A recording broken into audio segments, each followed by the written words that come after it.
responsável do decreto 7.508, que regulamentou a lei de 80, em 2011, lei de 1990. Esse decreto ele traz muitas informações para a gente compreender a gestão do SUS. Nós vamos estudar sobre regiões de saúde, vamos estudar sobre a articulação interfederativa, sobre o COAP, sobre a parte da assistência à saúde, RENAME, RENASE, mapa da saúde, planejamento. Vai ser uma aula fantástica. Vamos lá para os nossos tópicos aqui e fazer um estudo primeiro teórico para depois resolver as questões. Está todo esquematizado, nós temos com todo carinho para vocês essa aula.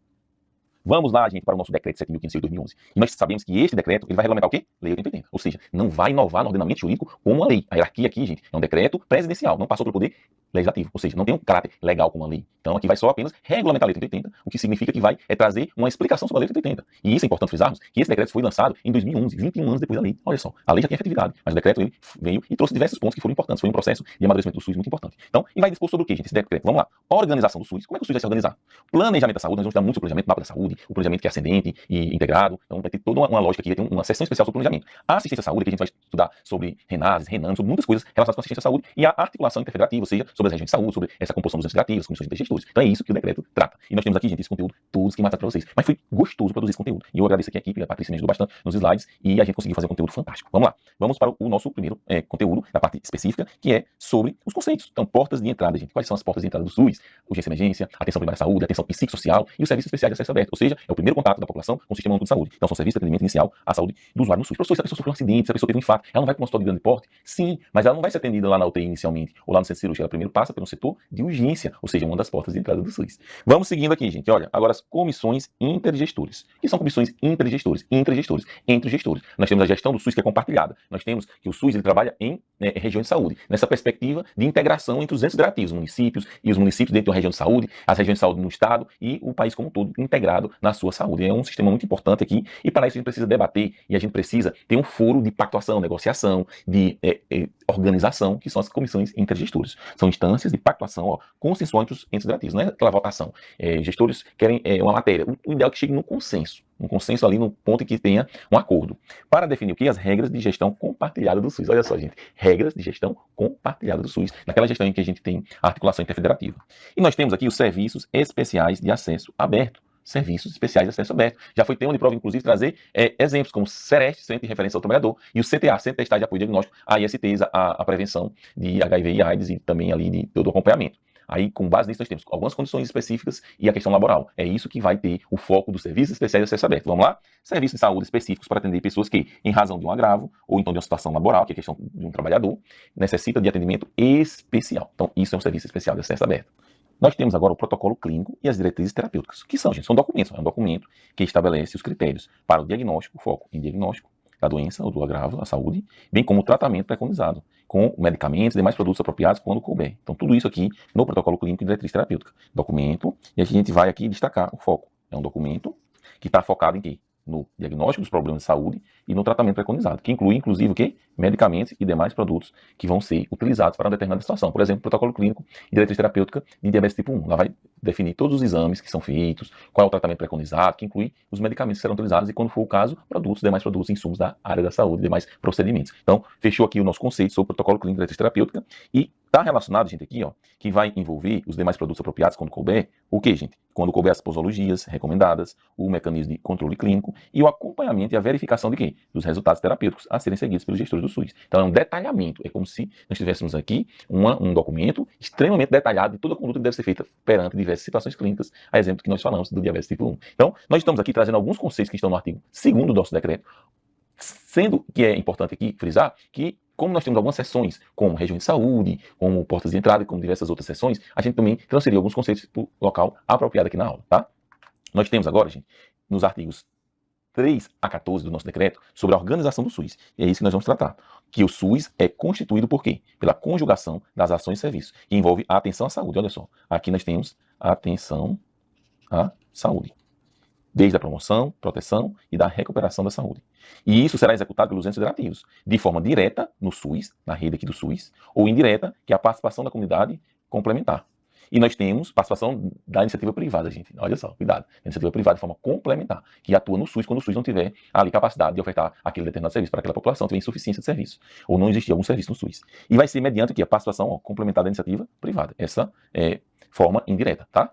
A organização do SUS ela será feita de forma regionalizada e hierarquizada, em regiões de saúde, e da hierarquização, a hierarquização está relacionada com a atenção primária, atenção secundária e terciária, níveis de complexidade crescente. Nós estudamos bastante isso quando nós falamos na nossa Lei 3080 desses princípios aqui, essas diretrizes do SUS. Vamos agora para o conceito de região de saúde. Olha só, gente. Região de saúde. Vários municípios se unem para fazer uma região e compartilhar a saúde, ou seja, a gestão compartilhada do SUS para atender requisitos mínimos, para atender a população. Então, é um espaço geográfico contínuo, que é constituído por quê? Por um agrupamento de municípios que fazem fronteira, limítrofes. Delimitado aqui, gente, esse espaço, a partir de quê? Esse espaço é delimitado a partir de características comuns desses municípios, que são identidades culturais, municípios próximos, tem ali uma cultura que é parecida, econômica, sociais, redes de comunicação entre esses municípios, bem como a infraestrutura de transportes compartilhados. Nós temos linhas rodoviárias, linhas ali de transportes, por exemplo, entre esses municípios como um todo, e que facilita o acesso dessas pessoas que fazem parte desses municípios dentro dessa região de saúde, que tem que ter uma garantia mínima de serviços. Por exemplo, tem que ter atenção primária, tem que ter a vigilância de saúde, tem que ter atenção psicossocial, tem que ter urgência e emergência, e tem que ter atenção especializada, tanto ambulatorial como hospitalar. É o básico que tem que ter em uma região de saúde.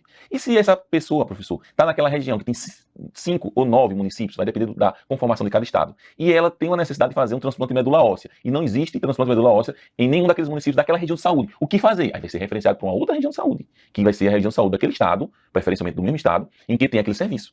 Então ele vai ter uma referência e vai vir pessoas de várias regiões de saúde para continuar no serviço de regionalização e de hierarquização. Então isso é muito importante. E se for o caso, às vezes vai de um estado para o outro, quando aquele estado não tiver alguma atenção à saúde, não for ali aplicada àquele estado. Por exemplo, estados menores, como o Acre. Será que no Acre tem todo tipo de serviço de saúde que precisa para a pessoa? Não necessariamente. Então, em algum serviço, pode ser que a pessoa seja ali referenciada para o Amazonas. Então, é algo que a gente tem essa necessidade. Não desmerece o Acre isso.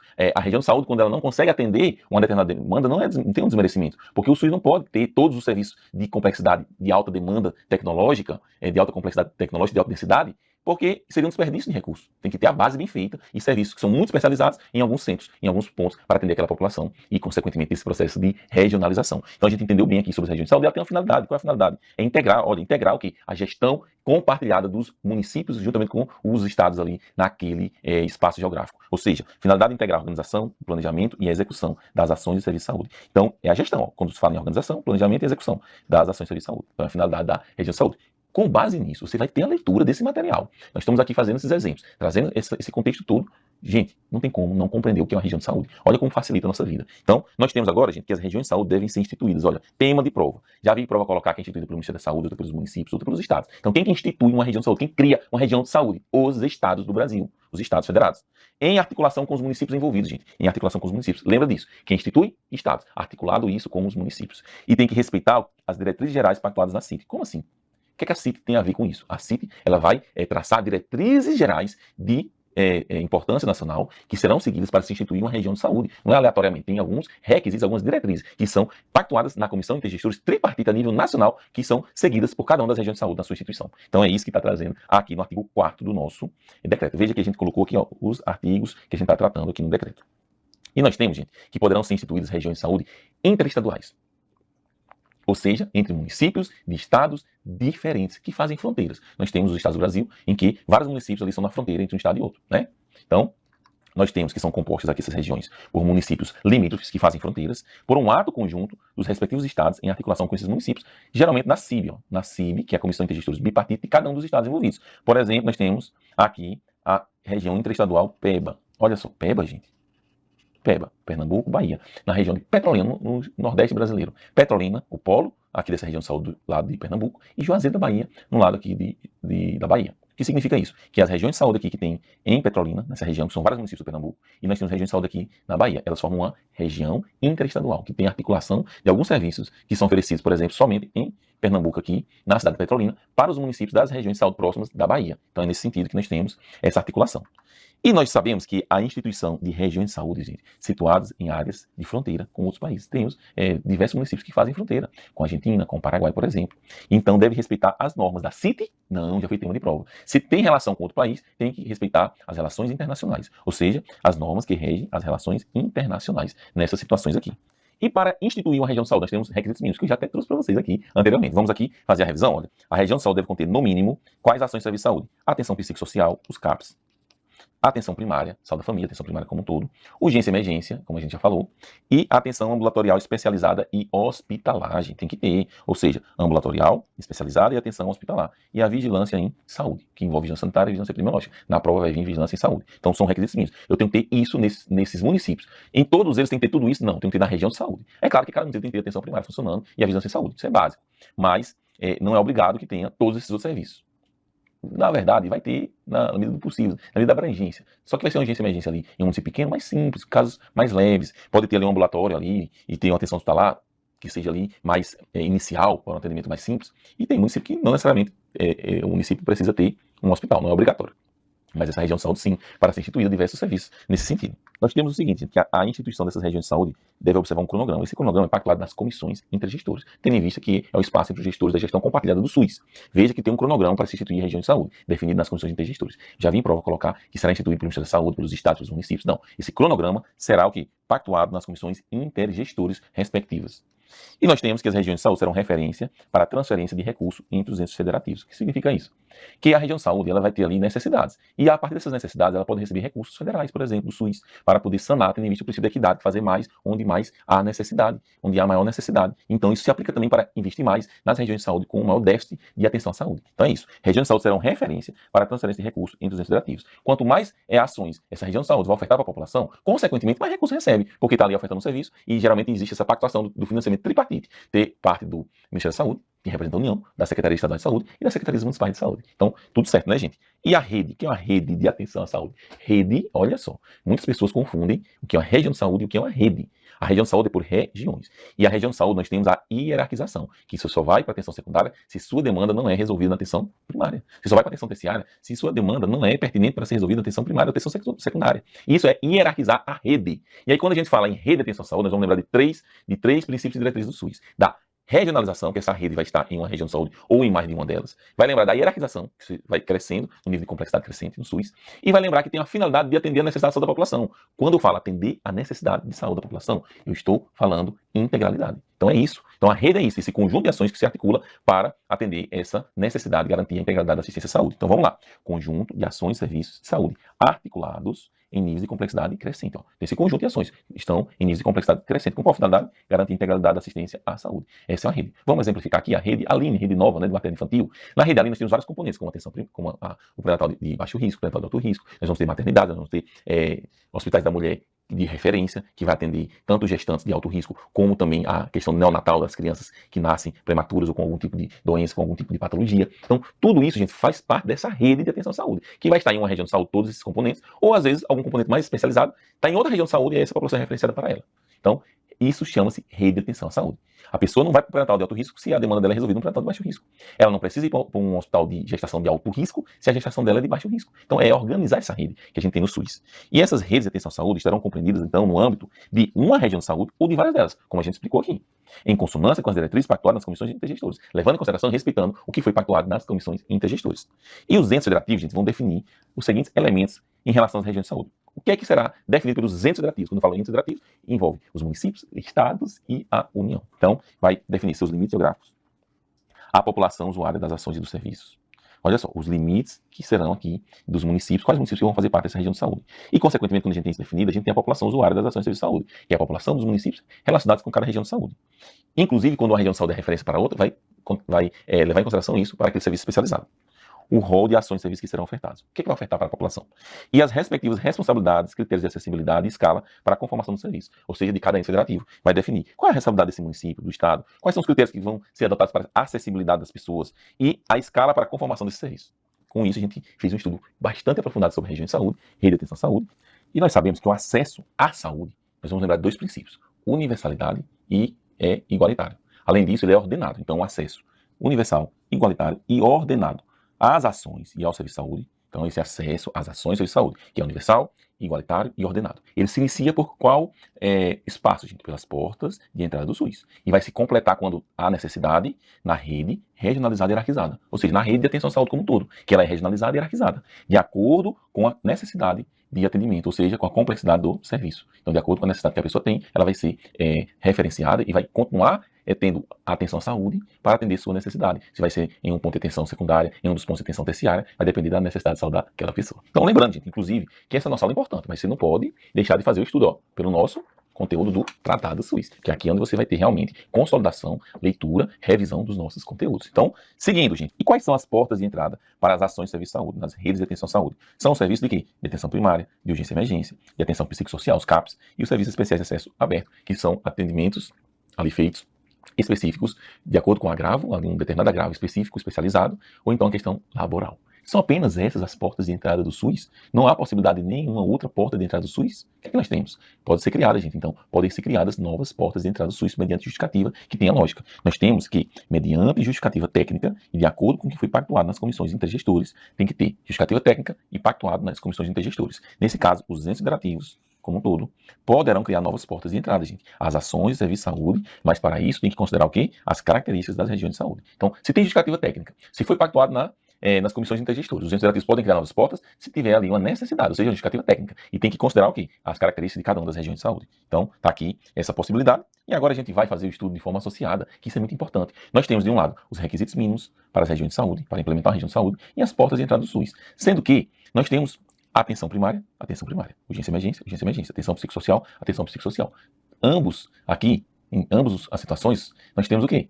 Regiões de saúde são requisitos mínimos para se implantar uma região de saúde. E em relação às portas de entrada do SUS, são portas de entrada do SUS. Então, tá tudo certo. Qual é a diferença? Nós teremos aqui, ó, em relação aos requisitos mínimos para se implantar uma região de saúde, além dessas 3 portas de entrada, que também são requisitos, nós temos a atenção ambulatorial especializada e a atenção hospitalar. E a vigilância em saúde.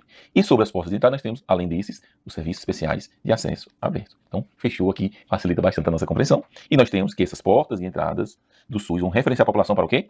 Para o serviço de atenção hospitalar e os ambulatoriais especializados, entre outros, de maior complexidade e densidade tecnológica. Começa o atendimento nas portas de entrada do SUS e se completa, e esse paciente, essas pessoas podem ser referenciadas para atenção hospitalar e ambulatorial especializada quando for necessário, dentre outros serviços de maior complexidade e densidade tecnológica. E nós temos que esse acesso, que é universal e igualitário, às ações e ao serviço de saúde, esse acesso ao serviço de saúde e às ações de saúde. Ele será ordenado, quem que vai ordenar a gente? Atenção primária, e não portas de entrada do SUS, como já vi em diversas provas. Então fique atento, aqui atenção primária quem vai fazer a ordenação desse acesso às pessoas, aos serviços e às ações de saúde. E vai ser fundado esse acesso na avaliação de quê? Na avaliação da necessidade, ou seja, da gravidade do risco individual e coletivo. Que aqui a gente tem a classificação de risco, gente. Que é atender primeiro quem tem uma necessidade maior, mais urgente. Então é isso, ó, fundado na avaliação da gravidade de quê? Do risco, tanto individual como de forma até coletiva, se for o caso.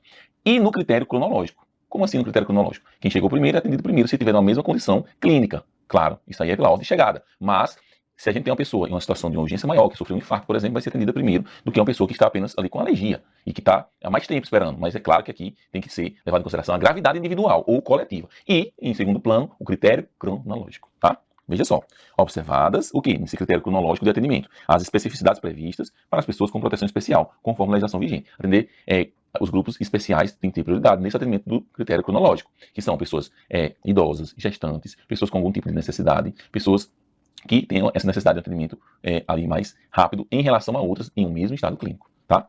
Nós temos, gente, que a população indígena, ela tem que ter o quê? Um atendimento que atenda suas necessidades culturais, suas necessidades que devem ser valorizadas. Então, a população indígena contará com o quê? Com regramentos diferenciados de acesso. Aqui não é privilégio, aqui é equidade, fazer mais para quem mais necessita e quem tem uma cultura que precisa ser respeitada. E esses regramentos aqui diferenciados de acesso são compatíveis com quem? Com suas especificidades e necessidade de assistência integral à saúde, ou seja, com suas necessidades específicas, de acordo com o que é estabelecido pelo Ministério da Saúde. Tendo em vista, inclusive, que a saúde indígena é de responsabilidade do Ministério da Saúde. E de forma complementar, de forma facultativa, tem o financiamento pelos demais entes federativos e instituições não governamentais. Fechou, gente? Olha só. Então a gente falou aqui bastante coisa importante e vamos seguindo que ao usuário será assegurado o quê, gente? A continuidade do cuidado em saúde. Então tem que ter continuidade em todas as suas modalidades, nos serviços, nos hospitais e em outras unidades, que integram o quê? Que integram a rede de atenção da respectiva região. Então, temos que ter continuidade no atendimento às pessoas. Então, é isso, tem que ser assegurado ao usuário. E nós temos que as comissões intergestores vão pactuar o quê? As regras de continuidade do acesso às ações ao serviço de saúde na respectiva área de atuação. O que significa isso? Temos regras para que o cuidado seja continuado. Isso é o que, gente? É que a gente garanta o atendimento de todas as necessidades de saúde daquela pessoa, que garanta a integralidade. Para assegurar ao usuário o acesso universal, igualitário e ordenado. Nós sabemos que o acesso no SUS ele é universal, igualitário e ordenado. As ações e o serviço de saúde do SUS. Para que o usuário tenha assegurado isso, caberá aos entes federativos alguns requisitos, ó, além de outras atribuições que são pactuadas pelas comissões intergestoras e que possam vir a ser pactuadas. Para assegurar, então, ao usuário esse acesso, tem que garantir o quê? Ó, garantir a transparência, integralidade e equidade no acesso às ações do serviço de saúde. Então, lembra, transparência, integralidade e equidade tem que ser garantido. Orientar e ordenar os fluxos das ações do serviço de saúde. Então, fluxos das ações do serviço de saúde precisam ser o quê? Orientados e ordenados. Vamos para próximas características. Monitorar o acesso às ações do serviço de saúde. Esse acesso às ações do serviço de saúde precisa ser o quê? Acompanhado, monitorado. Além disso, ofertar regionalmente as ações do serviço de saúde. Os serviços de saúde serão ofertados no âmbito das regiões de saúde, ou seja, de forma regional. E o Ministério da Saúde é quem vai dispor, gente, sobre o quê? Critérios, diretrizes, procedimentos e demais medidas que auxiliem os entes federativos no cumprimento das atribuições referidas. Então, quem é que vai definir critérios, diretrizes e procedimentos, bem como demais medidas para que tudo isso aqui seja garantido? Ministério da Saúde. Está aqui, ó.